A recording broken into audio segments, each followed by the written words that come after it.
no sacred cows. Kung kahit mayor, kahit governor, kahit senator, basta kasama sila doon sa alpha group na yan, anyone involved in the alpha group will be charged kung tama ang case doon. Napolcom tiniyak na walang sacred cows sa mga sangkot sa kaso ng missing sabungero. Proseso sa mga butong nakuha sa Taal Lake nasa drying stage na. The Vice President should be as prepared as the President. Should anything happen to him, who assumes the responsibility? It's the Vice President. Vice President, hindi dapat ituring na spare tire. Pagiging Vice-Presidente, kasing importante ng papel ng isang Pangulo ayon sa Office of the Vice President. Baka biglang mag-jump in yung mga iba na may kasunduan na, no? Hindi po, it's an informal meeting, but we have about 4 or 6 senators na nag-agree dun eh. 4 hanggang 6 na senador payag na i-convene ang impeachment court sa August 4 ayon kay Senador Joel Villanueva. Mga barko ng China umusad palapit sa ginagawang pagsasanay ng Pilipinas at Estados Unidos sa Zambales. Nagkakalindol tayo halos everyday, no? Siyempre may hinala. Pero mga every 5 or 10 years, yung malalakas kahit every 10 years, 5 years man nagkakaroon. Naging aware yung tao na posibleng mangyari itong lindol na to dito kasi may mga fault. 1990 Luzon earthquake, nagbigay daan upang maghanda ang Pilipinas sa mas malakas na lindol.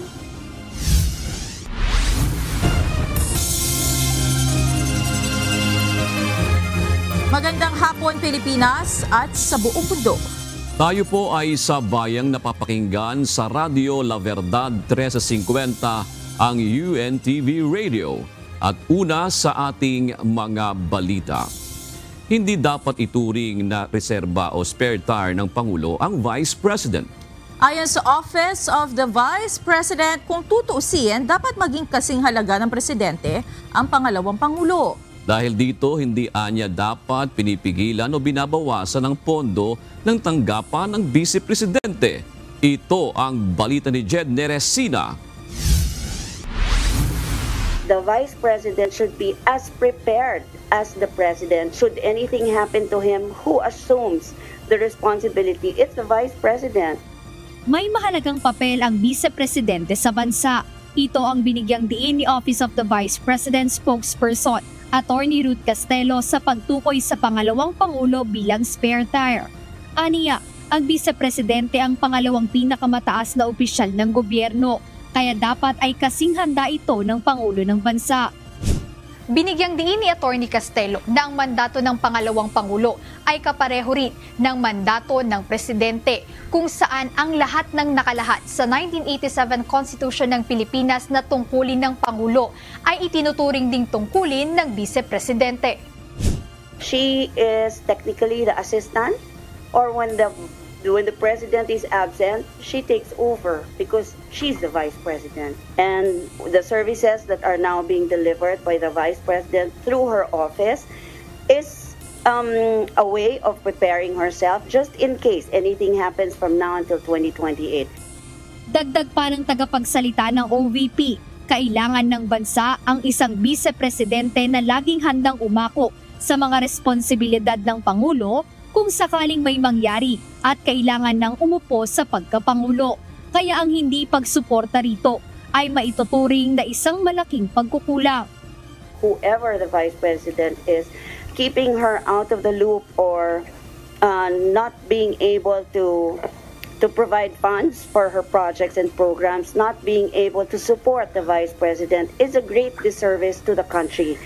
We cannot give her a lot of time to study and allow her to go with the learning curve, how long it is going to take, we don't know. We cannot. We need a Vice President who is always ready to assume.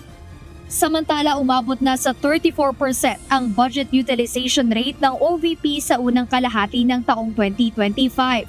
Ayon kay Attorney Castelo, nilalayon nilang magamit ang buong pondo sa lahat ng proyekto ng kanilang tanggapan. We're just being careful, but we intend to use up the entire budget that is allotted to us for 2025.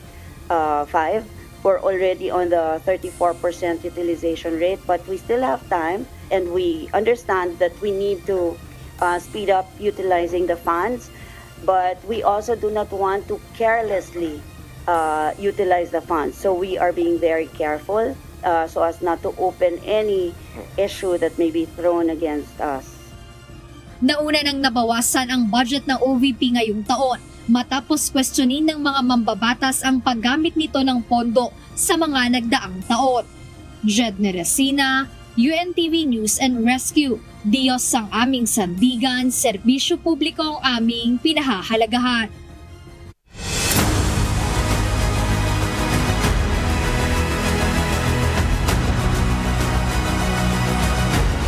Hindi umano sapat para sa taong bayan ang ginagawang pagtugon ni Vice President Sara Duterte sa mga aligasyon ng katiwalian kaugnay ng paggamit ng kanyang tanggapan ng confidential funds.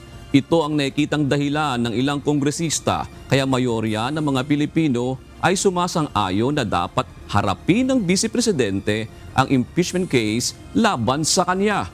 Ito ang balita ni Rosalie Caz. I think it shows that the stance taken by the Vice President when the matter was being investigated by Congress ay hindi satisfied ang taong bayan, pati yung mga kapatid at kababayan natin sa Mindanao. And I think it's about time that there be more transparency. 66% ng mga Pilipino ang sang-ayong dapat harapin ni Vice President Sara Duterte ang impeachment case para masagot ang mga aligasyon ng katiwalian laban sa kanya. 19% naman ang hindi sang-ayon habang 15% ang hindi makapagdesisyon. Batay ito sa June 2025 survey ng Social Weather Stations o SWS na sponsored ng Stratbase Group kung saan mayroong 1,200 respondents sa buong bansa. Sa Mindanao kung saan maraming taga-suporta ang mga Duterte, 55% ng mga kababayan ng sang-ayong dapat harapin ni VP Sara ang impeachment case. Kaya naniniwala ang mga kongresista, kabilang na si Akbayan Party List Representative Shell Jokno, hindi sapat para sa taong bayan ang ginagawang pagtugon ng pangalawang Pangulo sa mga aligasyon ng katiwalian. Si Jokno ay inaasahang uupo bilang House Prosecutor sa pagpasok ng 20th Congress. Kasabayan niya nito ang tila pag-ikting ng panawagan ng publiko na makapagsagawa na ng impeachment trial alinsunod sa itinatadhana ng saligang batas. Matagal nang iniintay ng sambayan ng Pilipino na makita ang ebidensya ng prosecution laban doon sa impeachment case. At yun mismo ang utos ng ating saligang batas. Dapat yung public clamor for accountability na mga issues na hindi nasagot ay dapat masagot sa tamang paraan, which is this case, the impeachment trial. Samantala, ayon sa mga kongresista, aminin man o hindi na mga senator judge, may epekto sa kanila ang sentimiento ng publiko kaugnay ng impeachment issue. Panawagan ni ACT Teachers Party List Representative Antonio Tinio, wag nang magpatumpik-tumpik na ituloy ang impeachment. Habang tumatagal, lalong naiinip ang mga kababayan natin. Lalo lang lumalakas ang pressure para ituloy ang impeachment trial. Samantala, anuman ang kahinatnan ng impeachment proceedings, ay nakahanda si Vice President Sara ayon sa tagapagsalita ng kanyang tanggapan. Isa sa pinaghahandaan nito ay ang magiging desisyon ng Korte Suprema sa petisyong inihain nito para questionin ang constitutionality ng impeachment case laban sa kanya. The Vice President is ready. If it's not, if the Supreme Court says it cannot be heard at this time, and then we'll be very lucky actually as a country, because we'll save millions and millions of people of money on the trial that is technically defective from the beginning.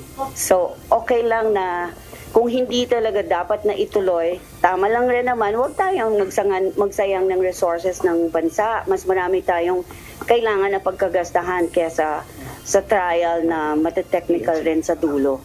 Sa gitna ito ng tangka ng kampo ng pangalawang Pangulong ipadismiss ang kasong impeachment. Rosalie Caz, UNTV News and Rescue. Diyos ang aming sandigan, serbisyo publiko ang aming pinahahalagahan. Maghihintay pa ng isang linggo matapos ang pagbubukas ng sesyon ng 20th Congress sa July 29 bago muling mag-convene o magtitipon ang mga miyembro ng impeachment court. Ito ang inihayag ni Senador Joel Villanueva na nagsabing ilang senador na rin ang sumang-ayon dito. Samantala, inamin din ng mambabatas na major concern para sa impeachment court ang jurisdiksyon sa impeachment case ni Vice President Sara Duterte. Ito ang balita ni Asher Cadapan Jr. It looks like we are just going to wait for 1 week to organize ourselves as a Senate, yung mga committees, etc., leadership, at ang House ganun din po, and then the week after, we can convene the impeachment court and have the defense and the prosecution present their cases. Hindi agad magko-convene o makapagtitipon bilang impeachment court ang Senado sa unang linggo ng pagsisimula ng mga sesyon sa 20th Congress. Ito ang inihayag ni Senador Joel Villanueva sa gitna ng nakabimbing impeachment case ni Vice President Sara Duterte. Paliwanag ni Senador Villanueva, sa unang araw ng sesyon sa July 29, isasagawa ang ceremonial opening ng Senado kung saan hihahalal ang Senate President. Kasunod nito ang pagtatalaga ng committee chairmanship at mga inihaing panukala ng bagong hanay ng mga senador. Sa dami ng dapat gawin, inaasahan itong sa August 4 pa makapagko-convene ang impeachment court. Ngunit paliwanag ng mambabatas, hindi ito formal na pag-uusap ng mga senador. Baka biglang mag-jump in yung mga iba na may kasunduan na, no? Hindi po, it's an informal meeting, but we have about 4 or 6 senators na nag-agree dun eh. So yun lang, I'm just sharing yung developments na nangyayari, and that is our plan, our suggestion, our thoughts on when we can convene the impeachment court. Sinabi rin ng mambabatas sa tatalakayin pa rin naman kung may isang senador na magmomosyon na mag-convene at manumpa na ang mga bagong senator judge simula sa July 29.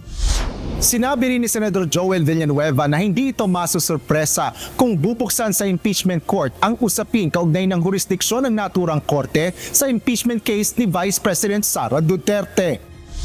At the jurisdiction, well, the Supreme Court is also asking the same question. So I think it's major concern for the impeachment court. Ang Supreme Court made it very clear, no? May 3 impeachment na hindi ginalaw, bakit hindi ipinasa ng SecGen sa Speaker. So mas mabigat pa nga yung mga questions and hinihingi ng Korte Suprema. Hiling naman ni Villanueva makapaglabas na rin ang desisyon ng Supreme Court kaugnay ng jurisdiksyon sa impeachment case. Gayunman, sinabi ng senador na maaari naman nila itong talakayin sa impeachment court at magpapatuloy sila hanggang walang temporary restraining order o TRO mula sa Korte Suprema. Asher Cadapan Jr., UNTV News and Rescue. Diyos ang aming sandigan, serbisyo publiko ang aming pinahalagahan. Formal nang sinagot ng Senado ang Supreme Court kaugnay ng hinihingi nitong detalye sa impeachment case ni Vice President Sara Duterte. Ito ang kinumpirma ng Senate Impeachment Court mula sa pahayag na inilabas ng tagapagsalita nito na si Attorney Reggie Tonggol. Ayon kay Attorney Tonggol, sa pamamagitan ng Legal Counsel Office ng Senado ay naghain na sila ng manifestation ad cautelam bilang tugon sa Supreme Court en banc resolution noong July 8. Ipinaalam niya ng Senado sa Korte Suprema na wala silang sapat na kaalaman o access sa partikular na impormasyon na hinihingi sa ilalim ng mga nakasaad sa resolusyon. Karamihan anya ng mga datos na hinahanap ng naturang korte ay tumutukoy sa mga proseso at desisyon na ginagawa sa loob ng House of Representatives na hinihingi rin ng Senado. Dagdag pa ng Senate Impeachment Court, ang paghahain ng sagot ng Senado sa Korte Suprema ay pagpapakita ng kooperasyon at respeto nito sa judicial process at pagkilala sa konstitusyon.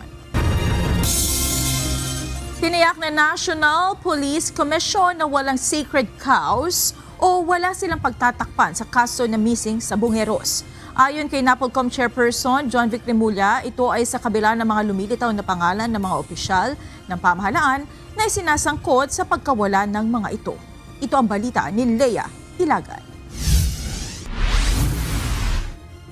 No sacred cows. Kung kahit mayor, kahit governor, kahit senator, basta kasama sila doon sa Alpha Group na yan, anyone involved in the Alpha Group will be charged kung tama ang case builder. Walang sasantuhin ang National Police Commission o NAPOLCOM sa pagsasampa ng kaso laban sa mapatutunayang sangkot sa missing sabungero. Ayon kay NAPOLCOM Chairperson John Vic Remulla, ito'y kahit pa mataas na opisyal ng Philippine National Police o mga opisyalis ng gobyerno. Sinabi ng kalihim na inisa-isa na ni Julie Patidongan alias Totoy sa kanyang affidavit ang pangalan ng mga sangkot sa kaso ng nawawalang sabungero. Kaya tiyak aniyang kilala na rin ng Department of Justice kung sino-sino ang miyembro ng tinatawag na Alpha Group. Base sa pahayag ni alias Totoy, ang Alpha Group ang siyang tumatanggap at naghahati-hati sa 7 milyong piso kada buwan bilang protection money. Ang standards kasi ng DOJ is reasonable certainty for conviction. So dahan-dahan talaga nilang tinatahi lahat yan. Pag may natahila nila, kami na General Torre ang mag-aaresto sa kanila kung sino man sila. And I repeat, no sacred cows. Wala kaming sasambahin dito. Inaasahan na rin aniya ni Remulla na magsusumite ng kanilang counter affidavit sa loob ng 5 araw ang 12 aktibong pulis na pinangalanan ni alias Totoy. Samantala, sinabi ni Secretary Remulla na malaking tulong sa investigasyon sa kaso ang pagkakatagpo ng posibleng hip bone ng tao mula sa nasisid na remains sa Taal Lake. It brings us closer to the conclusion of this story. It all ties up now. Sinabi ni alias Totoy, kung nakita yon, kasi may video tayo ng abduction, may video tayo ng forced confession. Ngayon kung mahanap yung katawan, then it all ties up that it is a conspiracy, a grand conspiracy amongst all of them. Kung yung hip bone na yun ties up to one of the basic sabungeros, then it will be conclusive already na nagko-corroborate ang buong storya ni alias Totoy kung paano nangyari from beginning to end. Nauna nang sinabi ng PNP Forensic Group na prioridad nila ang pagproseso sa 6 na buto ng tao mula sa 71 remains na nakuha sa Taal Lake. Sa katunayan, nasa drying stage na sila ng mga buto na siyang kukunan ng DNA sample. By morphology, By morphology po, it's of human origin. Talaga eh. Oo. Kaya pa-prioritize natin kasi we want to find out agad kung may healing na tayong profile given the condition na 4 years tapos nasa birth of water. Sinabi kahapon ng Forensic Group na malaking hamon sa kanila ang pagkuha ng DNA sample, lalo na't 4 na taong nakababad sa tubig ang mga ito. Ang 71 buto na nakolekta ng Forensic Group mula sa Taal, 6 dito ang sa tao. Nasa 18 DNA profile naman ang hawak nila mula sa kaanak ng mga biktima na siyang gagamitin sa cross-matching. Leia Ilagan, UNTV, News and Rescue. Diyos ang aming sandigan, serbisyo publiko ang aming pinahahalagahan. Wala na umanong koneksyon si Office of the Vice President Spokesperson Attorney Ruth Castelo sa kanyang dating kliyente na si Charlie Atong Ang. Nagsilbi si Attorney Castelo bilang abogado ni Ang mula 2007 hanggang 2009 o sa panahon kung kailan sinampahan ito ng kasong plunder. At ngayong iniuugnay si Ang sa pagkawala at umanong pagpaslang sa 34 na sabungero, sinabi ni OVP spokesperson na labas na siya sa issue. As soon as he was released from Bikutan in 2009, that was the end of our lawyer-client relationship. We remained friends, yes, but his own activities, his endeavors, his own businesses, I had nothing to do with anymore. I have nothing to do with. No, I'm not involved.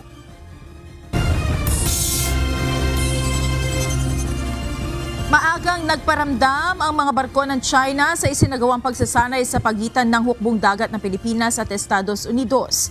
Kasalukuyang ginagawa ang ika-8 maritime cooperative activity ng dalawang bansa sa dako ng Zambales.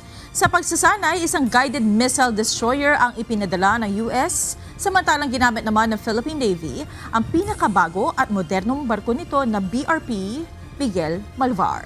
Mula sa Zambales, ito ang balita ni Ryan Lacanlale live.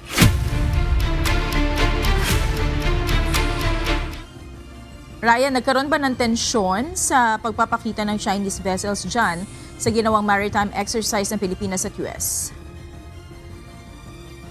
Monica, wala namang naging tensyon, umusad ng maayos at natapos sa oras yung isinagawang pagsasanay. Hindi pa man nagsisimula ang ika-8 maritime cooperative activity sa pagitan ng Pilipinas at Estados Unidos ay nagpakita na ang mga barko ng China sa lugar kung saan isasagawa ang pagsasanay, partikular sa kanlurang bahagi ng karagatan ng Zambales. Ilan sa mga namataang sasakyang pangdagat ng China ay isang Jiangkai class frigate 551, Jiangdao class corvette 646 ng People's Liberation Army Navy at isang Chinese Coast Guard vessel 4203.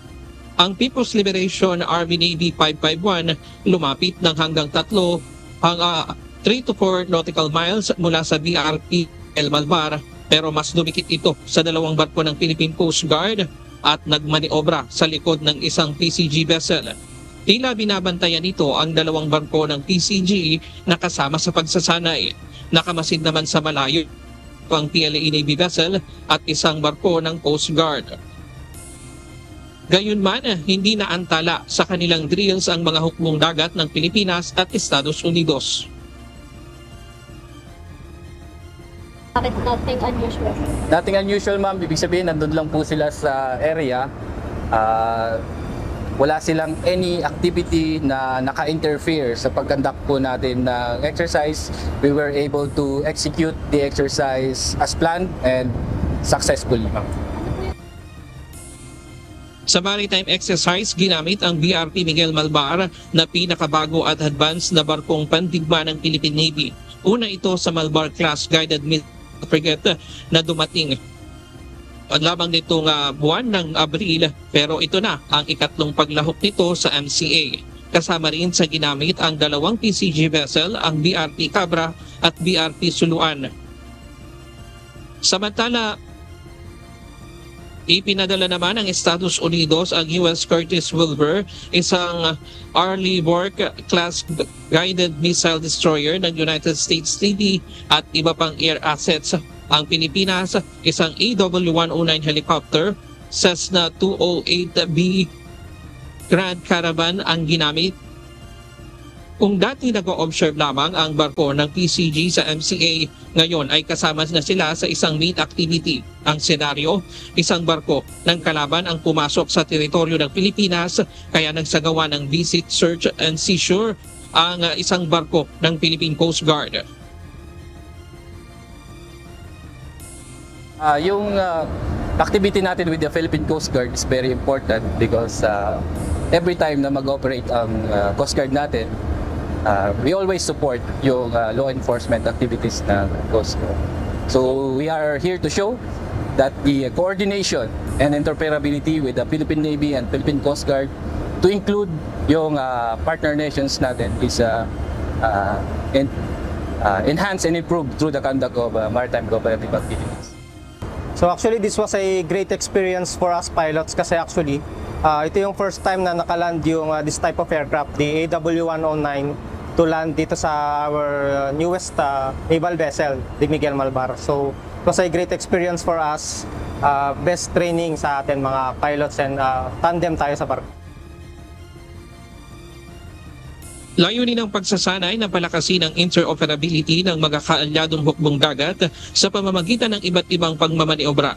Taong 2023 nang simula ng MCA sa pagitan ng Pilipinas at Estados Unidos bilang bahagi ng pagpapalawak ng seguridad sa Indo-Pacific region. At samantala, Monica, kanina napansin natin na yung isang barko nga ng People's Liberation Army Navy na lumapit doon sa dalawang PCG vessel. Kapag lumalapit yung barko ng Estados Unidos at nagsasagawa na ng pagsasanay, ay lumalayo ito. Pero kapag umaalis na yung barko ng Estados Unidos, ay saka lamang lumalapit yung PLA Navy doon sa dalawang barko ng PCG. At hindi ito lumapit sa pagtaya ng Philippine Navy. Nasa distansya ito ng 20 nautical miles doon sa barko ng Estados Unidos. Diyan muna ang latest mula dito sa Subic, Zambales. Balik sa'yo, Monica. Maraming salamat, Ryan Lacanlale. Samantala, narito ang mga balita sa iba't ibang panig ng mundo na ihahatid ng ating global correspondent na si Ann Gonzalez mula sa Ho Chi Minh City, Vietnam.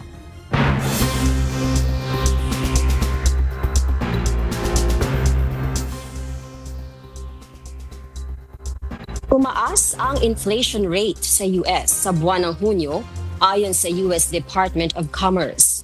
Ang itinuturing dahilan nito ay ang pagtaas ng mga pangunahing bilihin, ang Trump tariffs na ipinapataw ng Pangulo sa mga trading partners nito. Ito ang balita ni Carmela Marinda. Near-term measures of inflation expectations have moved up over recent months, as reflected in both market and survey-based measures. Nagsimula na ang pagtaas ng inflation sa Amerika base sa unang forecast ng United States Federal Reserve ng nakaraang buwan. Tumaas ang Consumer Price Index noong June sa 2.7%. Ayon sa US Department of Commerce, nangunguna ang bahay, pagkain at energy sa pagtaas ng presyo habang nakaramdam din ng bahagyang pagtaas sa presyo ng mga apparel at furnitures. Itinuturong dahilan ni James Egelhoff, Chief US Economist ng financial institution na BNP Paribas, ang Trump tariffs na nagtutulak sa presyo ng bilihin na tumaas. Samantala, lalo namang mahihirapan kumbinsihin ni US President Donald Trump ang US Federal Reserve na pabain ang interest rates nito dahil sa inflation hikes. Inflation has come down a great deal, but has been running somewhat above our 2% longer run objective. In support of our goals, today the Federal Open Market Committee decided to leave our policy interest rate unchanged. Sa kabila nito, iginiit ni Trump sa kanyang Truth Social na maliit lamang ang itinaas ng inflation at dapat na agad na ibaba ng Federal Reserves ang interest rates upang makatulong sa ekonomiya ng bansa. Ang US Federal Reserve ang tumatayong central bank ng US at mayroon itong independence mula sa pamahalaan ng bansa ukol sa monetary policies. Carmela Marinda, UNTV News and Rescue, USA. Diyos ang aming sandigan, serbisyo publiko ang aming pinahahalagahan.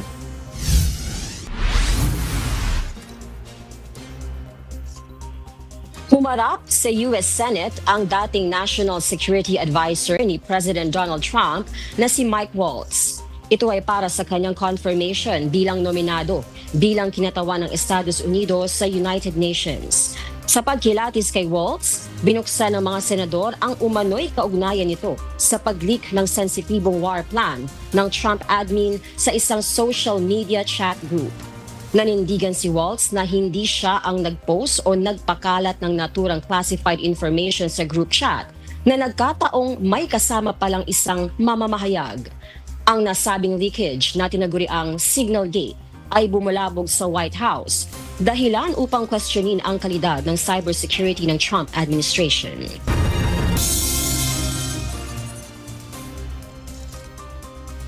Nagdeklara na rin ng state of emergency si New York Governor Kathy Hochul sa buong syudad dahil sa pagtaas ng tubig baha, bunsod ng tuloy-tuloy na pag-ulan. Pinakaapektadong lugar ng pagbaha ang Westchester County. Sa anunsyo ng Westchester County Government, tiniyak nito na nakikipag-ugnayan na si County Executive Ken Jenkins sa US Department of Emergency Services para tutukan ang umiiral na flash flood warning. Bukas din ang kanyang komunikasyon sa New York State Division of Homeland Security at sa mga karatig na munisipalidad para sa ayuda sa Westchester County. Patuloy naman ang panawagan ng lokal na pamahalaan sa mga residente na umiwas muna sa pagbiyahe at huwag tangkaing magmaneho o suungin ang mataas na baha.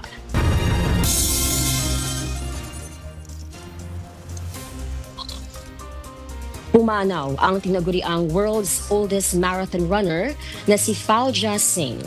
Ayon sa mga ulat, nasagasaan ang 114-year-old athlete sa Punjab, India.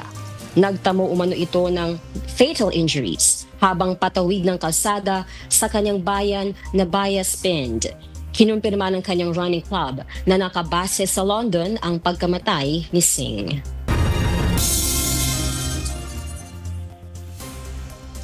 At yan ang mga balita mula sa iba't ibang panig ng mundo. Mula dito sa Ho Chi Minh City, Vietnam, ako si Ann Gonzalez. Magandang gabi.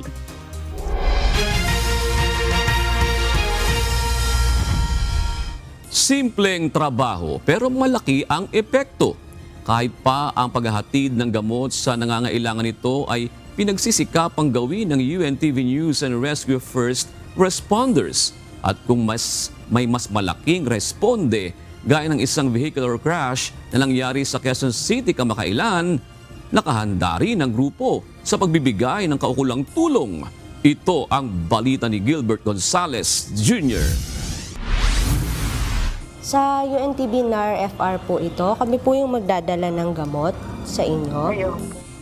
Isang senior citizen na nag-request ng kanyang maintenance medicine ang pinasyalan ng UNTV First Responders para maibigay ang kailangan niyang gamot. Bagaman alas 8:30 na ng gabi nitong Martes, July 15, ay agad umusad ang grupo para kunin ang gamot sa headquarters sa EDSA Caloocan patungong Samat Street, Barangay Santo Domingo, Quezon City. Pagdating sa destinasyon, hindi lang basta iniabot ang gamot kundi inalam na rin ng grupo ang kalagayan ng kalusugan ng pasyente.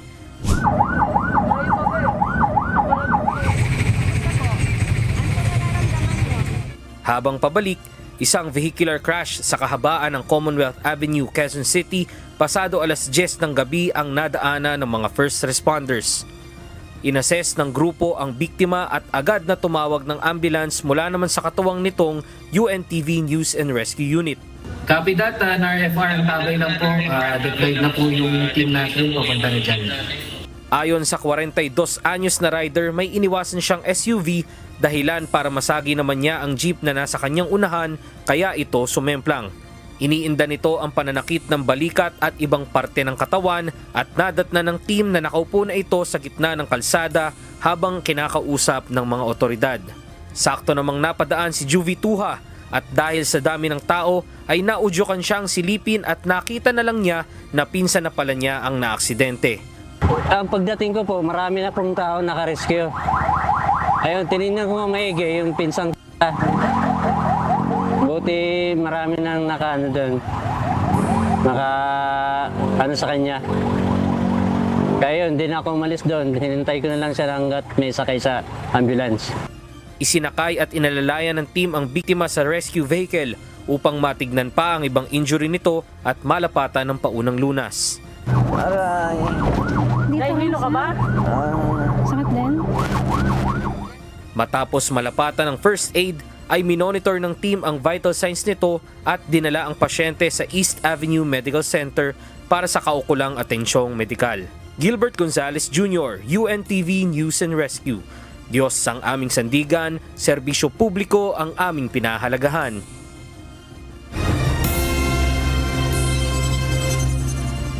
Inaasahang matatapos na ngayong araw ng mga technical diver ng Philippine Coast Guard ang paggalugad sa unang quadrant ng search area sa Taal Lake kung saan pinaniniwalaang itinapon ang mga nawawalang sabungero. Mula sa Laurel, Batangas, ito ang balita ni Benedict Samson live. Benedict, ika-6 na araw na ngayon, meron bang mga panibagong ebidensya na nakuha ang mga otoridad? Magandang gabi, June. Sa ngayon ay bigong makakuha ng panibagong ebidensya ito nga mga technical diver ng Philippine Coast Guard doon sa lugar na pinaniniwala ang pinagtapunan umano ng mga nawawalang sabongero. Ngayong araw ay nasa 300 by 186 square meters na ang nagagalugad ng mga diver ng PCG sa bahagi ng Taal Lake. Ayon pa sa PCG, malapit nang matapos ang ginagawa nilang paghahanap sa first quadrant ng searching area. At kung matatapos nga ito ngayong araw, ay bukas kaagad na maghahanap naman ng mga technical diver ng PCG dito sa second quadrant. Bukod sa mga diver, katulong na rin sa ginagawang paghahanap ang remotely operated vehicle o ROV. Kapag may nakitang kahinainalang bagay ang ROV, ay saka pa lamang sisisid ang mga technical diver upang kumpirmahin kung may lamang hinihinalang buto ang namataang sako sa ilalim. Sinabi pa ng PCG na maraming debris sa ilalim ng lawa na Taal gaya na lamang ng mga sako ng feeds na napupunta sa ilalim. Nagiging pahirapan din sa mga isinasagawang paghahanap kapag lumabo na ang tubig sa ilalim, lalo na nga kapag biglang bumuhos ang ulan. June, mag-aalas 5 kanina nang makabalik ito nga grupo ng diver na sumisid doon sa searching area. At sa ngayon ay wala pa silang panibagong impormasyon na ibinibigay sa atin patungkol nga dito sa isinagawang operasyon. At kukumpirmahin din natin, June, kung tapos na nga ba nilang siya sa atin o galugarin ito nga ang first quadrant dito sa bahagi ng Taal Lake. At yan muna ang ating update mula rito sa Laurel, Batangas. Balik sa inyo dyan, June. So, Benedict, gaano ba kalawak ang isang quadrant sa kanilang paghahanap? June, sa initial na impormasyon na ating natanggap ay nasa 13,000 square meter. 13,000 square meter itong hanapin dito nga sa Taal Lake, June. Okay, maraming salamat, Benedict Samson. May 3 umanong bangkay sa isang lugar sa Batangas ang pinahukay ng Department of Justice ngayong araw. Sinasabing may kinalaman pa rin ito sa paghahanap sa mga nawawalang sabungero. Ayon sa DOJ, aalamin kung sino ang mga ito. Ito ang balita ni Dante Amento live. Magandang gabi, Dante. Paano ba natunto ng DOJ ang nasabing lugar? Saan galing ang impormasyon na ito? Magandang gabi, June. Alam mo, walang ibinigay na impormasyon ang Department of Justice hinggil dyan. Ang nasabi lang ni Secretary Crispin Remulla, itong mga bangkay na ito ay wala ng mga kaamag-anak na nagkiklaim. Sa gitna ng paghahanap ng mga otoridad, partikular sa Taal Lake ng labi na mga nawawalang sabungero, sinabi ni Department of Justice o DOJ Secretary Crispin Remulla na may mga 3 bangkay silang pinahukay ngayong araw sa isang lugar sa Batangas. Walang partikular na lugar na ibinigay ang opisyal. Anya, nais nilang malaman kung sino-sino ang mga ito. Inilibing umano ito ng mga pulis dahil wala ng mga kaanak na nagkiklaim o kumuha ng mga labi. Yung mga nahanap sa isang parte ng Batangas na hindi na-claim, 3 tao to. Inaasahan na kukunan din ng DNA samples para sa DNA cross-matching doon sa mga kaanak ng nawawalang sabungeros. Because we have to find out who these people are. They were never claimed. But we are setting up the DNA bank that we need to set up because precisely of those people who are missing. Yung mga disappearances ng mga tao, dapat yan, masolve yan eh. Dagdag pa ng kalihim, bukod sa fish cage sa Taal Lake kung saan sinabi ng whistleblower na si Julie Patidongan alias Totoy na itinapon ang mga labi ng missing sabungeros, may iba pang lugar na tinitingnan ang mga otoridad kung saan posibleng itinapon ang mga labi ng missing sabungeros. Kanina, June, ay ayon pa kay Remulla, nakipagpulong na rin sila sa ilang mga personalidad mula sa Japanese Embassy kung saan muling inulit ng DOJ ang kanilang hiling sa Japanese government na matulungan sila dito sa search and retrieval operation para sa mga nawawalang sabungero. At isa rin sa kanilang hiningi ay matulungan din sila para ma-examine itong mga DNA sample, partikular ng mga buto na nakuha dyan sa Taal Lake. Yan muna ang ating update mula dito sa Maynila. Balik sa June. Maraming salamat, Dante Amento. Maaari nang magsagawa ng special elections ang Commission on Elections sa COMELEC kapag may nabakanteng pwesto sa House of Representatives o Senado kahit na wala pang resolusyon mula sa Kongreso. Ito ang desisyon ng Korte Suprema sa inihaing petisyon na atasan Naatasan ng Kamara na magpatawag ng special elections sa 3rd District ng Palawan para punan ang nabakanteng pwesto ni Congressman Edward Hagedorn matapos itong mamatay noong October 3, 2023. Ayon kay COMELEC Chairman George Erwin Garcia, maganda ito dahil nagpapalakas ng kanilang kapangyarihan sa pagsasagawa ng special elections kapag may bakanteng pwesto. Nilinaw naman ito na kailangan pa rin nilang basahin ang buong desisyon para malaman ang mga parameters kung meron man na itinakda ang hukuman, tulad ng kung may kapangyarihan ba silang hindi magsagawa ng special elections. Kakailanganin namin magbago ng rules namin at number 2, kakailanganin namin alamin pag-usapan mula sa pagkakadeklara sa isang news bulletin. Kailan naman po yung period na pwede kami magdeklara na pwede magpa-hold ng special election? Gano'ng kahaba? Simula na ang pagpapatupad ng 50% diskwento sa pasahe sa lahat ng linya ng tren para sa mga senior citizen at persons with disability o PWD. Kumpiyansa naman si Pangulong Ferdinand Marcos Jr. na pagsapit ng taong 2028 ay magsisimula na ang operasyon ng Metro Manila Subway. Ito ang balita ni Nel Maribuhok. Ngayon naman ay idadagdag natin sa grupong yon na mabibigyan ng 50% discount ang mga senior citizens at ang mga PWD.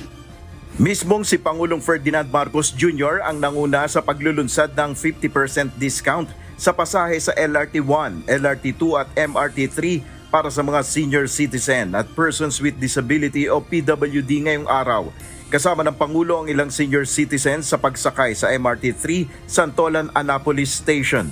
Ang dagdag diskwento na ito ay kasunod ng inilunsad na 50% rin ng train discounts sa lahat ng estudyante noong Hunyo. Ayon sa Department of Transportation o DOTR, nasa 14 million ng kabuuang pasahero sa tren na senior citizens, PWD at estudyante ang makikinabang sa malaking diskwento na ito. Gayunman, walang ibinigay na halaga ang DOTR kung magkano ang magagastos ng gobyerno sa diskwento na ito sa train fare. But to be quite frank, the cost to government is not that much compared to the tremendous benefit for students, our PWDs, and our senior citizens. Ayon sa ilang senior citizens, ang malaking matitipid nila sa pamasahe ay magagamit naman nila sa kanilang ibang mga pangangailangan. Malaking tulong to. Pero parang nagulat nga ako eh. Dati 13 pesos binabayad ko ngayon, 8 na lang eh. Malaki ng bagay na yung makatipid. Lumalaki ang aming savings. Para sa commander ko na dinadialysis, na malaking tulong. Samantala, inanunsyo naman ng Pangulo na pwede nang magamit ang ilang Dalian train na nabili noong 2014.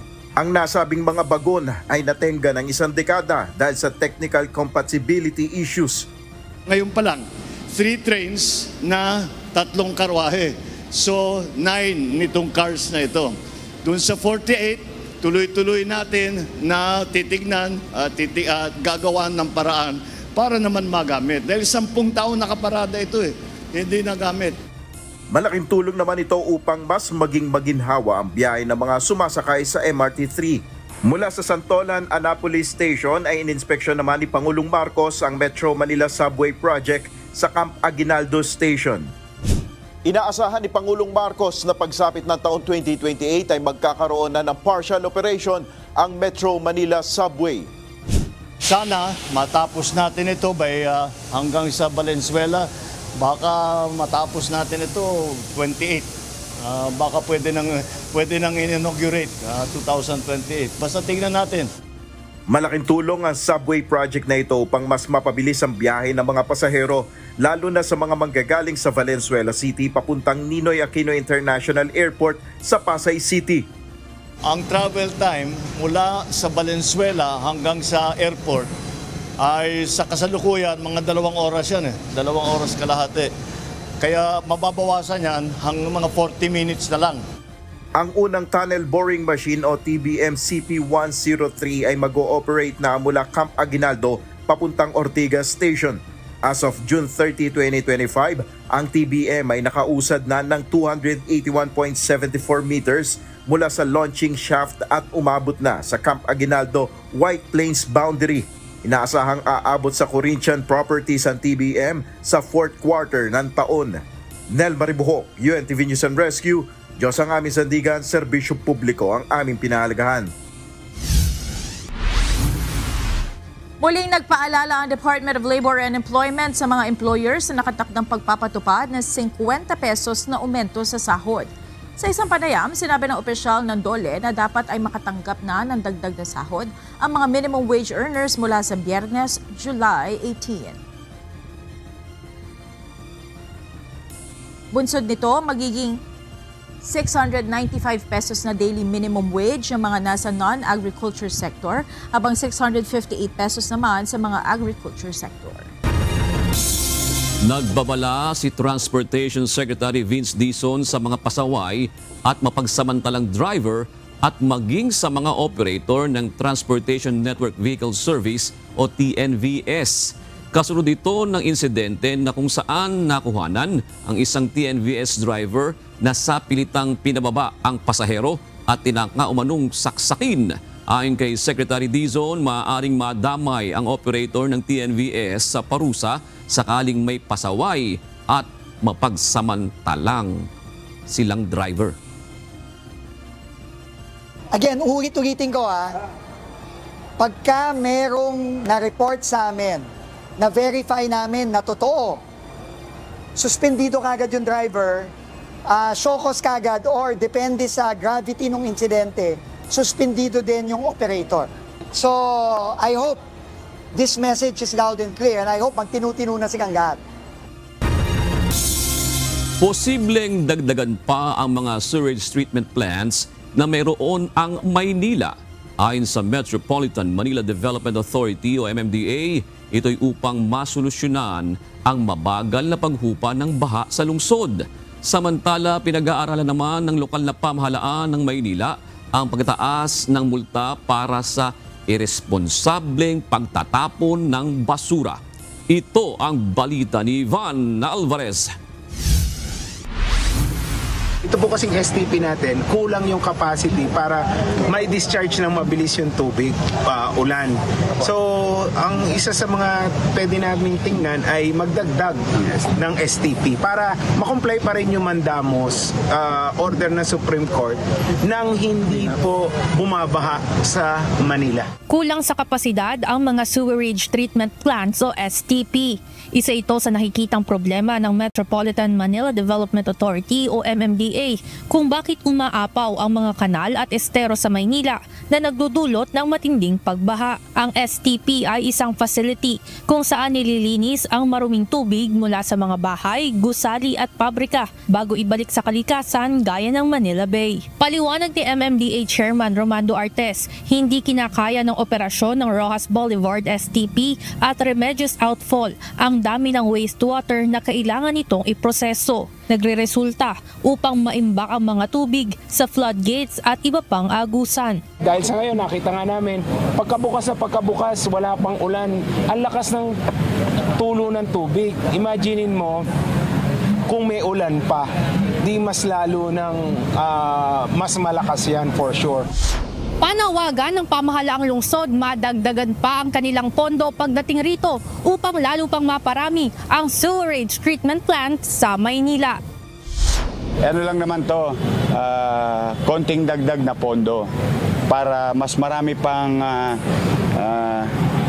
tubo at makina na patuloy na maglilinis ng ating mga tubig o wastewater. Samantala, tinitingnan rin ng lokal na pamahalaan ng Maynila na dagdagan ng multa para sa mga pasaway na nagtatapon ng basura. Ayon sa alkalde, bukod sa mga programa ng pamahalaan, kailangan na rin maging responsable ng bawat isa.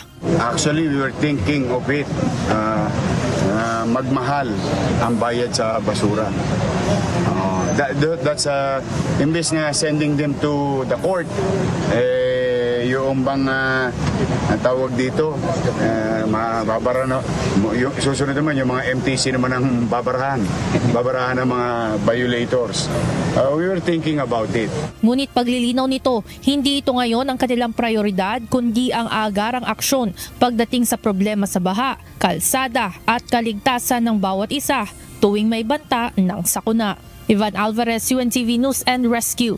Diyos ang aming sandigan, serbisyo publiko ang aming pinahahalagahan. Paalala mula sa mga eksperto, hindi lamang dengue ang dapat ikabahala sa kagat ng lamok, lalo na ngayong tag-ulan. Ayon sa Department of Health, mayroon ding uri ng parasite na naipapasa sa pamamagitan ng kagat ng lamok na maaaring magdulot ng panghabang buhay na kapansanan. Ito ang balita ni Mia Alonzo. Naglilinis po ako dito sa mga paligiran namin kasi para iwas dengue. Katulad ng tubig na i-stock, kaya tinatanggal ko para hindi siya magkaroon ng mga mag-aanak ng mga lamok. Kasi pag nagkaroon ng anak ng mga lamok, magkakaroon na ng dengue. Isa sa iniiwasan ng 53 anyos sa si Aling Elizabeth Santos ay ang magkaroon ng breeding ground ang mga lamok sa kanilang compound. Kaya naman lagi niyang sinisilip ang bawat sulok ng kanilang lugar na posibleng pamugaran ng itlog ng lamok. Lalo pa at hindi lamang pamilya niya ang nakatira sa compound kundi mayroon din tong mga border na kasama. 4 na po kami na pinto. Marami po kami nakatira dito katulad ng mga borders. Ito mga residential na nakatira. Ito mga iniingatan din po namin dito na walang magkasakit tungkol sa dengue. Yun hanggat maaari na wala pa naman na dito, talagang kailangan maglilinis kami. Linis ng linis sa paligid para walang madinggi.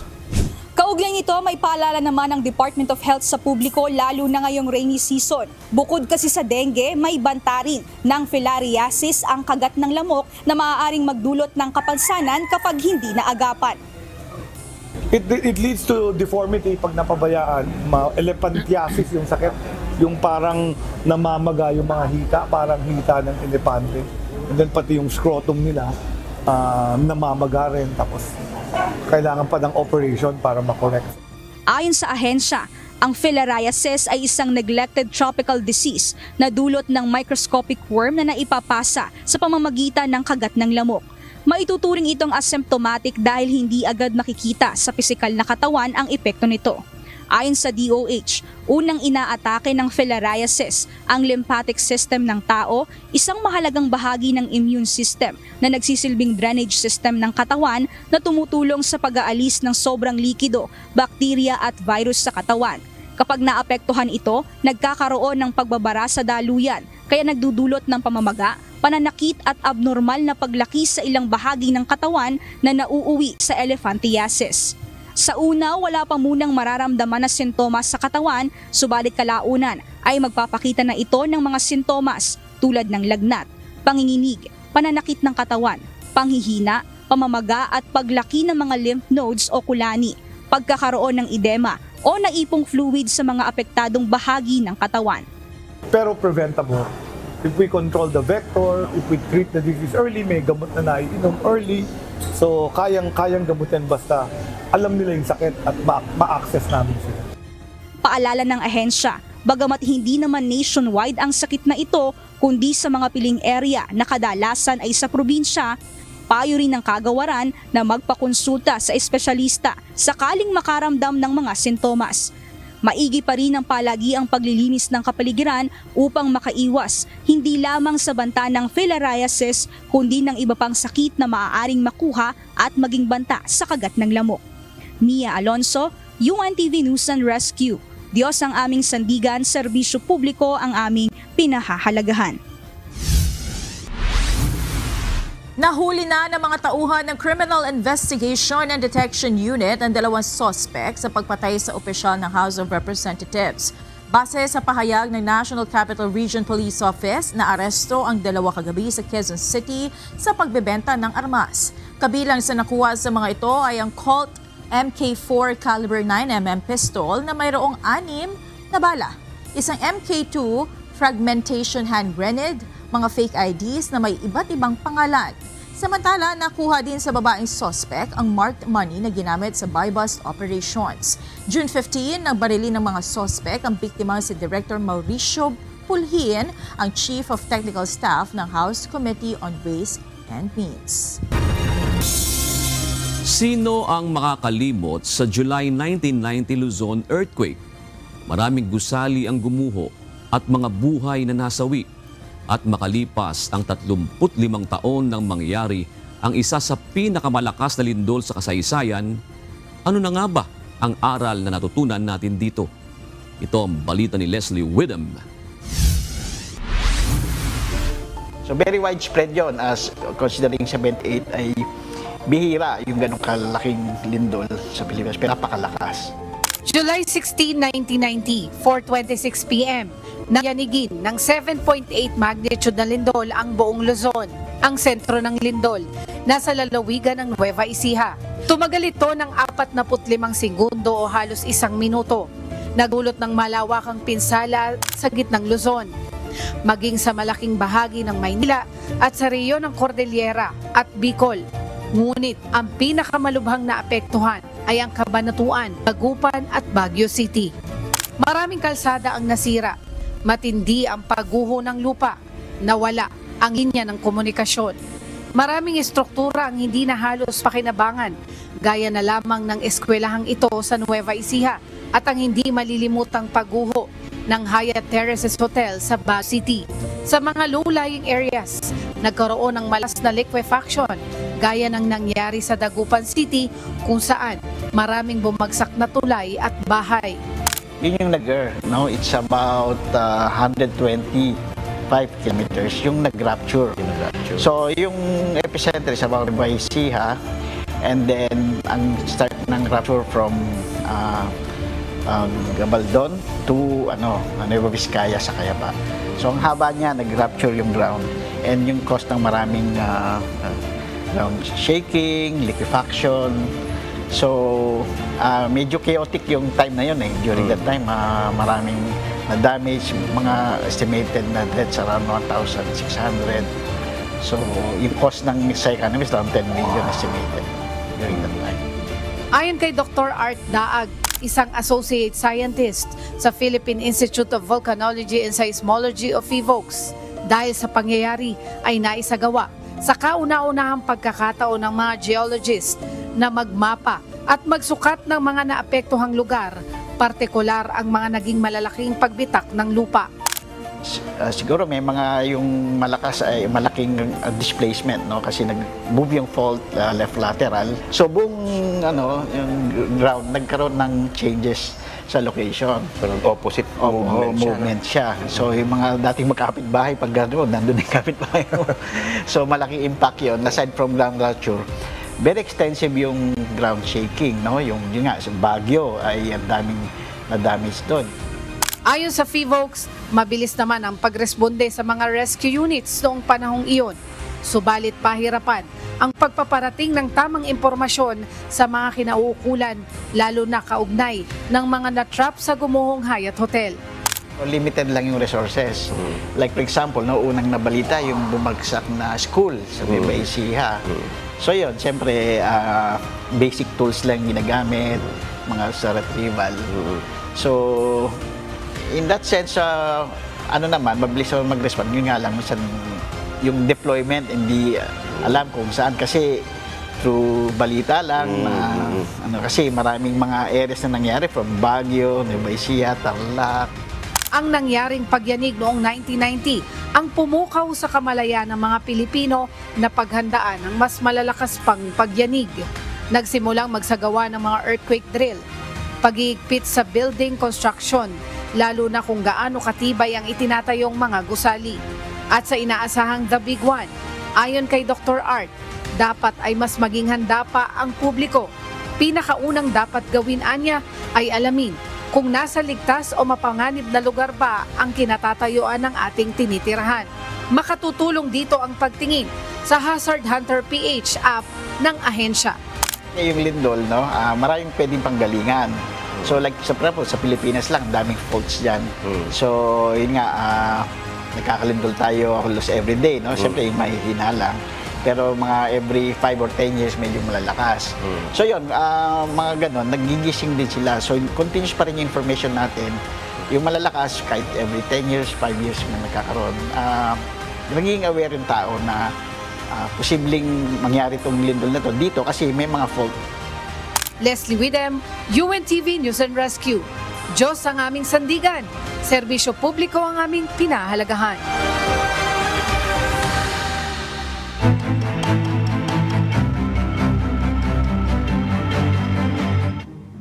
Bago pa tuluyang pumasok ang mga bagyo sa bansa, pinipilit na ng pamahalaan na maiayos ang mga binabahang mga lugar, partikular na sa Bulacan. Kaya naman tuloy-tuloy ang construction ng Department of Public Works and Highways ng flood mitigating structure kung saan ang magsisilbing water impounding system ay ang ilalim ng kalsada ng MacArthur Highway, Manila North Road sa Bulacan. Ito ang balita ni Nestor Torres. Proyekto pong ito ay naglalayo na maiwasan po natin yung pagbaha doon sa mga national road natin para po maging mabilis ang serbisyo during calamity. Hindi po maantala ang delivery ng goods and services during calamity.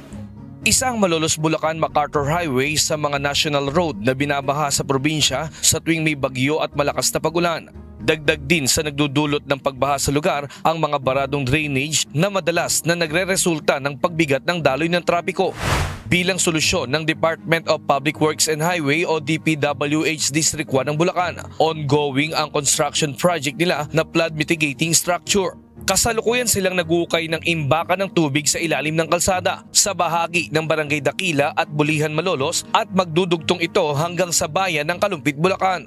Yung isang lane po mismo ng national road natin, yun po ang malalagyan natin ng water interceptor. Sa ngayon po, halos almost 300 meters po yung magagawa natin and yearly po may mga request for funding kami para po maging continuous yan. Dito sa Barangay Dakila, Malolos na parte ng MacArthur Highway ng Manila North Road, makikita natin yung hinuhukay nilang lupa na may sukat na 3.6 meters ang lalim at haba. Ayon kay Jaime Hernandez, hindi lang problema sa baha ang mareresolba ng nasabing proyekto. Maaari din namang ma-preserve at magamit ang tubig para maging recyclable. Nakita po namin na magiging maganda ang epekto bukod sa may iwasan ang pagtaas ng tubig sa ating mga national road, pwede pa nating i-reuse yung mga sana itatapon na lang na tubig, magagamit pa natin eventually pag natapos na yung talagang proyekto and then with coordination sa LGU para magkaroon ng treatment plant para ma-reuse yung mga tubig baha o yung tubig na nanggagaling sa ulan. Ayon naman kay Malolos Mayor Christian Natividad, may pag-uusap na sila ng DPWH at maging ng Water District ng Malolos na magtayo ng water treatment facility upang mapakinabangan at magamit pa rin ang tubig ulan at baha para sa water consumption sa syudad. Kailangan namin ng imbakan ng tubig para sa iwas ng baha at kailangan din namin ng imbakan ng tubig para i-treat ito in another source of water supply for domestic purpose and agricultural consumption ng mga kasama natin dito. At marami yan, hindi lang dyan yan. Ang gusto kasi nung iba ay marami o malaki. Ang kailangan natin packet. Lahat ng kalsada dito, lagyan natin ganyan. Dagdag pa ng alkalde dahil hindi rin sapat ang tubig na natatanggap nila sa Bulacan bulk water na galing sa Angat Dam. Malaking bagay anya na may water impounding na reserbado para sa syudad. Tubig is really a necessity sa atin lahat, di ba? It's either mabuhay tayo dito or it's either mapirwisyo tayo ng tubig. Mabuhay tayo dito kasi we need the water supply. Ang isa lang ang freshwater reservoir na meron ng probinsya ng Bulacan at kasama Malolos doon, Angat Dam. Nestor Torres, UNTV News and Rescue. Diyos ang aming sandigan, serbisyo publiko ang aming pinahahalagahan. Nakarating na rin sa Baguio City ang 20 pesos per kilo na bigas na ibinebenta para sa mga vulnerable sector. Karamihan sa mga naka-avail ay mga senior citizen. Ito ang balita ni Grace Doctolero. this is the first time in Baguio City. Pero definitely po, yung selling natin ng P20 here, nagkaroon na po tayo ng selling with our minimum wage earners. Last month po, nagsimula po tayo dyan. So, ang usapan po natin ngayon, dito po sa Kadiwa ng Pangulo, gagawin po natin siyang regular, siguro po weekly, no? Ang magiging bentahan po natin. Sinikap ng 86 na taong gulang na si Rose Mataan na makapunta ng maaga sa Barangay Gisad, Baguio City para maka-avail ng 20 pesos per kilo na bigas na programa ng Department of Agriculture. Laking tuwa niya nang makabili siya dahil malaking tulong ito sa kanya, lalo na sa katulad nito na senior citizen. Nihiwabiang manakayapok, nahiyan na napairak na yung tidiwag pamasay na laka. Yung nakagapangat. Ay lulayo.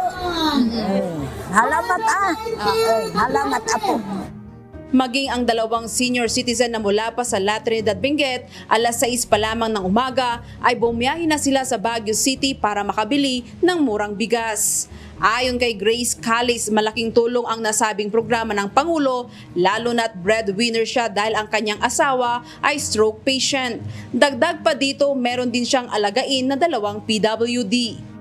Kasi may dalawa akong PWD at saka isang stroke yung asawa ko po, ma'am. Kaya malaking tulong din kasi at least nakakatulong makabili ng kahit 20 pesos na bigas, malaking tulong po.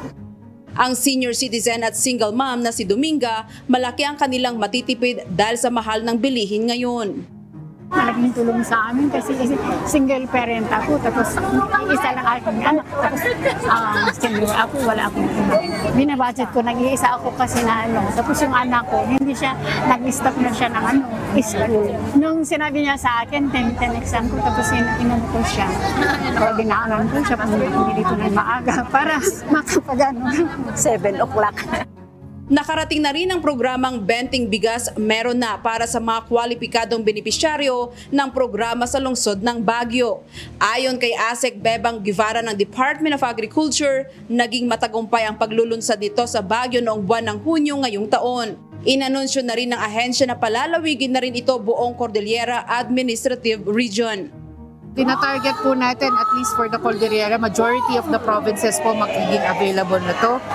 Inuna lang po natin, of course, ang Benguet.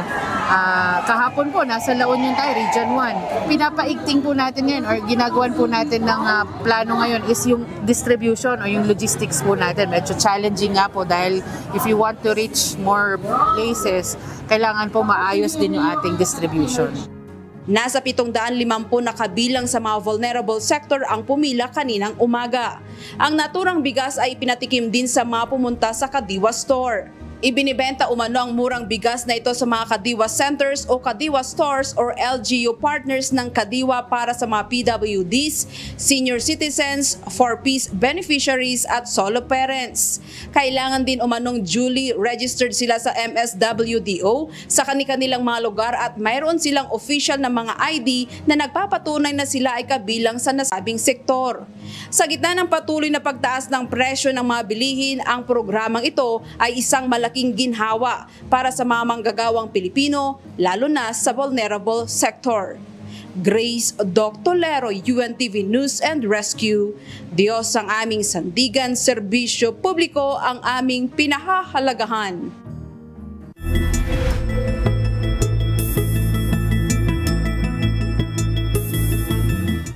Nararamdaman na ang epekto ng bagyong Krising sa ilang bahagi ng Southern Luzon at Eastern Visayas. Pinalalakas din ito ang habagat na nagdudulot na ng mga pag-ulan sa ilang bahagi ng bansa. Ayon sa Pag-asa, posibleng bukas ng umaga ay itaas na ang babala ng bagyo. Para sa iba pang detalye, narito si Chris Perez ng Pag-asa Weather Forecasting Center. So makikita po natin sa ating latest satellite image animation na ang tinatayang sentro ni Krising ay napakalayo pa rin sa kalupaan ng ating bansa. At kanina alas 4, ito ay tinatayang nasa layong 625 kilometers silangan ng Birak, Catanduanes. Taglay ng bagyong si Krising, ang lakas ng hangin na umabot ng hanggang 45 kilometers per hour malapit sa gitna nito at ang pagbugso aabot naman ng 55 kilometers per hour. Ito ay kumikilos naman sa direksyong west-southwest sa bilis na 20 kilometers per hour.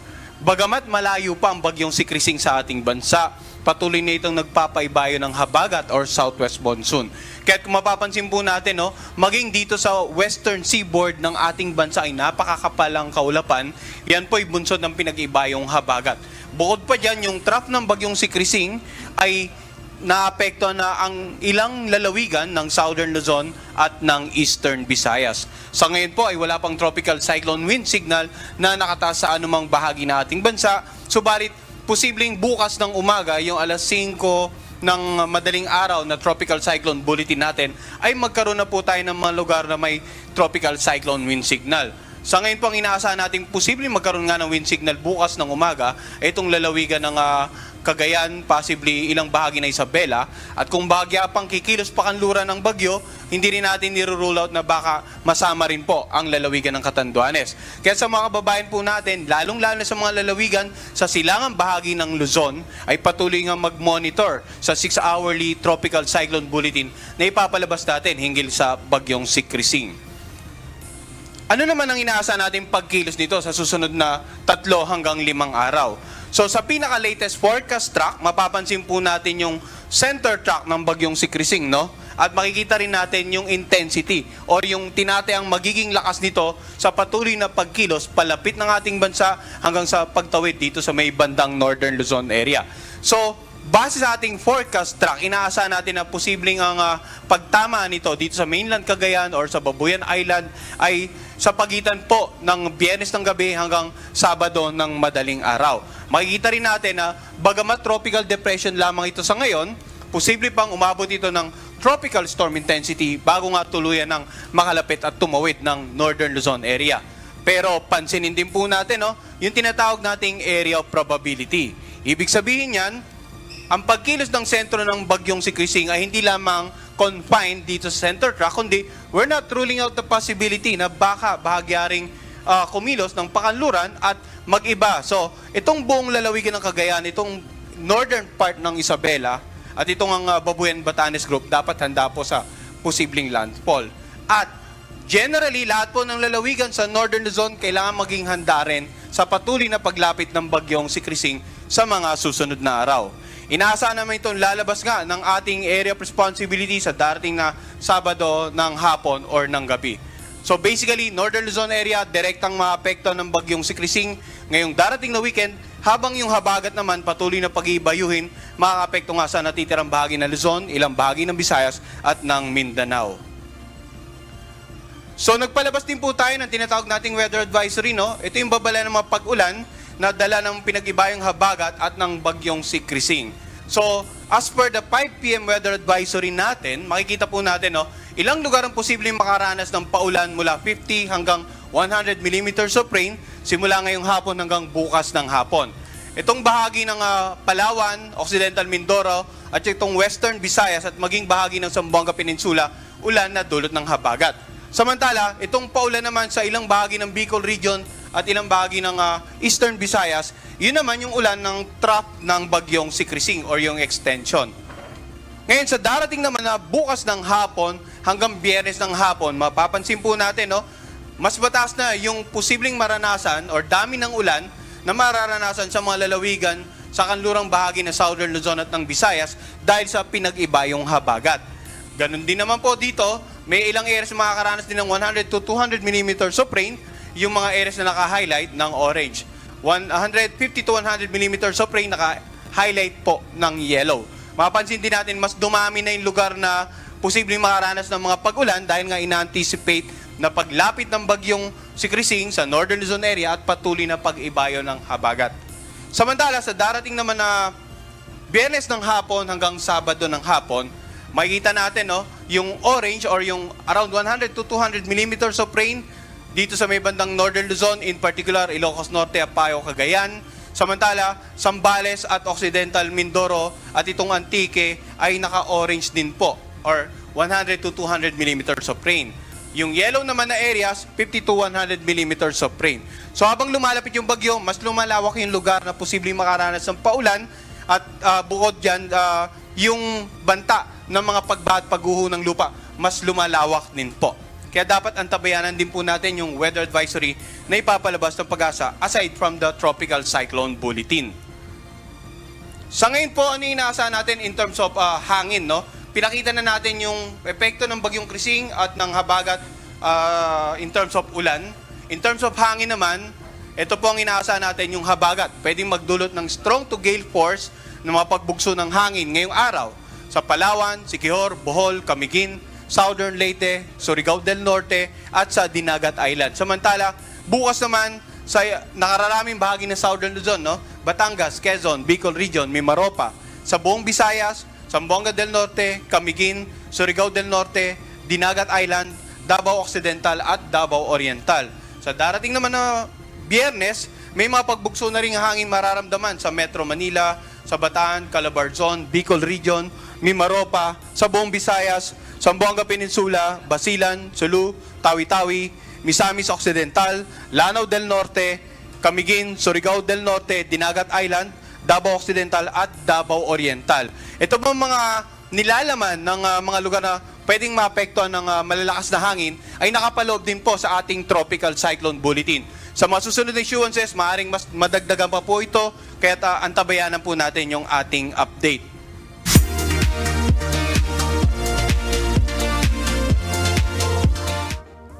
Matapos ang 20 years, nagbalik sa America's Got Talent ang Filipino-American na si Jessica Sanchez. Ang 29-year-old singer na unang lumabas sa first ever season ng AGT ay muling nagpakita ng kanyang singing prowess sa pamamagitan ng awiting Beautiful Things. Labis na namangha ang judges na sina Simon Cowell, Mel C., Howie Mandel at Sofia Vergara sa powerful rendition niya ng kanta ni Benson Boone. Bunsod nito, binigyan siya ng golden buzzer moment ni Vergara. Sa kanyang audition video, ibinahagi ni Jessica ang dalawa sa kanyang life milestones sa nakalipas na 20 taon. Una ay ang pagpapakasal sa nobyong si Ricky Gallardo noong 2021 at ang kasalukuyang pagdadalang tao sa kanilang unang anak.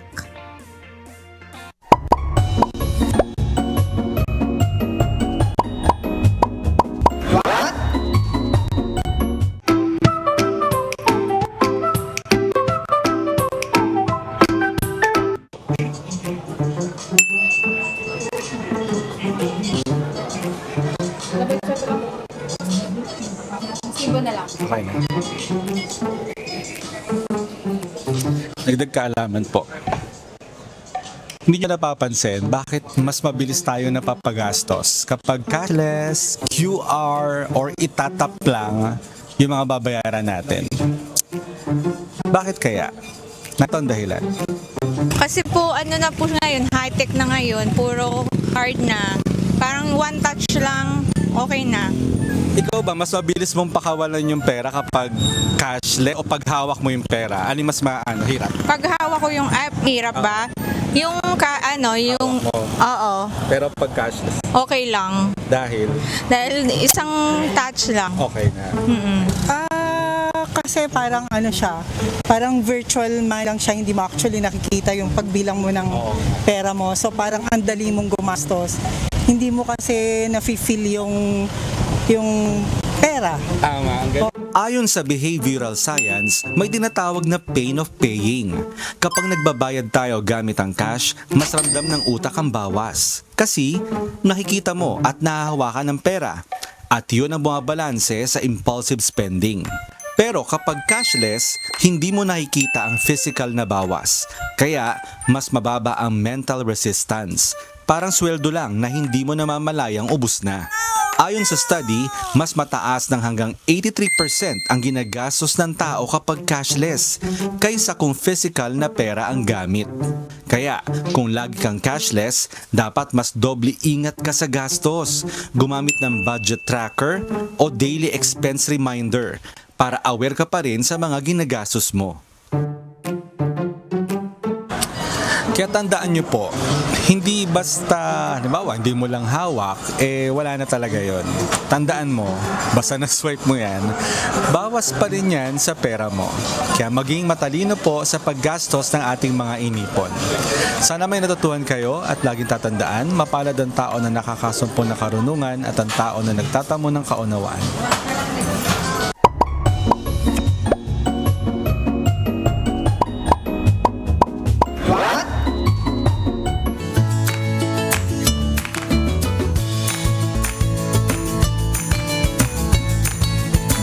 Umpisahan na po natin ang mga komentaryo ng ating mga kausi ngayong araw po ng Miyerkules. Hinggil po sa pagbaha sa ating bansa. Sabi po ni Melski, grabe! Bulacan, Navotas at Malabon, lagi na lang lubog sa baha kahit na tirik ang araw.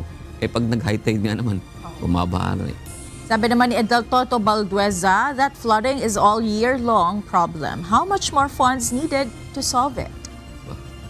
Pinag-usapan. Salamat po, shout out kina Welvin Reg, Lolito Guemo, One Mind de la Espiritu.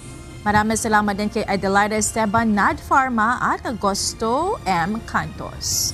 Samantala mga kasambahay, kung may mga istorya po kayo nais balikan sa Ito ang Balita, pwede niyo po ito muli mapanood sa aming mga official social media account. Magtungo lamang po sa UNTV News and Rescue YouTube channel at i-click ang subscribe button. Gayon din sa aming Facebook, Instagram, X at TikTok accounts. Mapapanood nyo rin po rito ang iba pang news programs ng UNTV, pati na iba pang video ng tag-iisang public service channel. Kaya subscribe, like, and share.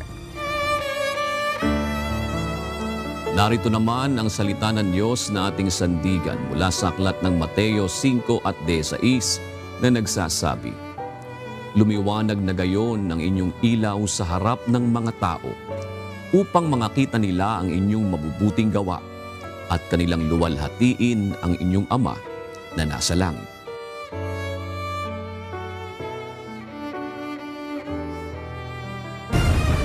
At yan ang naging kabuuan ng ating balitaan ngayong gabi. Aming inilahad ng buong katapatan kung paano namin nasaksihan. Kayo po'y makapagtitiwala na ang aming nakita at narinig ang aming ibinabalita. At dito po sa UNTV, Diyos ang aming sandigan, serbisyo publiko ang aming pinahahalagahan. Magandang gabi po.